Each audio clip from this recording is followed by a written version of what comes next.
Hello everyone, today we are going to learn hard C and soft C. Do you know why in circle first C sound S and second C sounds K?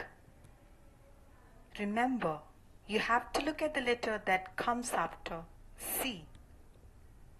Always C sounds as K, called hard C, as in cat, cab, coast, cute.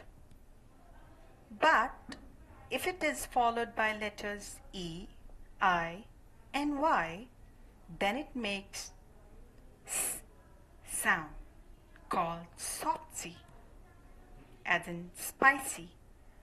C is followed by Y. Since C is followed by E, city, C is followed by I. So you must know that Y is a consonant, but it sounds like a vowel, as in my, gym, fly. So here is a task for you. You need to circle the words using hard C and underline the words using soft C.